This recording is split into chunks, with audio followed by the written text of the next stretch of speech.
লাবণ্য কিচেনে সবাইকে স্বাগত। আশা করি সবাই ভালো আছেন।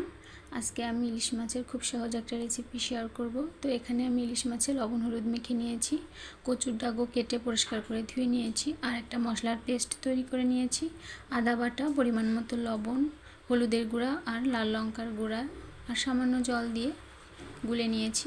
তো এখন আমি প্রথমে মাছগুলো ভেজে নেব। ইলিশ মাছ রান্না করতে খুব বেশি মশলার প্রয়োজন হয় না, সাধারণভাবে রান্না করলেই খেতে খুব ভালো হয়। তো এই তো মাছগুলো ভেজে নিয়েছি, এখন তুলে নেব।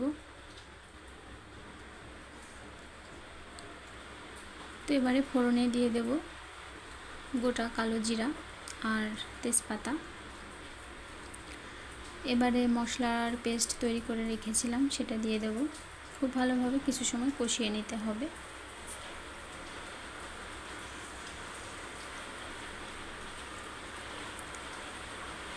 এই তো এখন আমি কচুর ডাগও দিয়ে দেব। এভাবে ইলিশ মাছ দিয়ে এই সবজিটা রান্না করলে খুব ভালো হয়, গরম ভাতের সঙ্গে খেতে অসম্ভব টেস্টি হয়।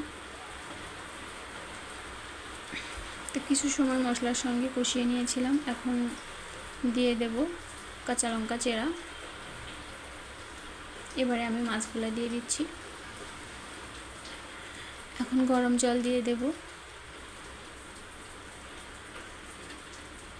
আরও সামান্য একটু গরম জল লাগবে। তো এবারে আমি ঢাকা দিয়ে কিছু সময় রান্না করে নেব। এই সবজিটা রান্না হতে কিন্তু খুব বেশি সময় লাগবে না।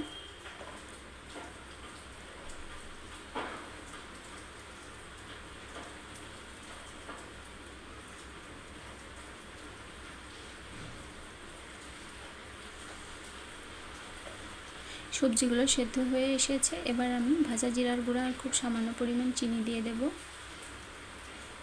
দেখতেই পাচ্ছেন বন্ধুরা রান্নাটা কতটা সহজ।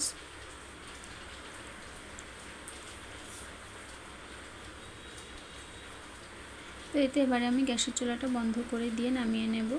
তৈরি হয়ে গেল কচুর ডাগু দিয়ে ইলিশ মাছের খুব সহজ এবং মজার রেসিপি। আপনারা এভাবে তৈরি করে খেয়ে দেখবেন। তো আজকের মতো এই পর্যন্তই। পরবর্তীতে আবার নতুন কোনো ভিডিও নিয়ে আপনাদের মাঝে হাজির হব। সবাই ভালো থাকবেন, সুস্থ থাকবেন। ধন্যবাদ সবাইকে।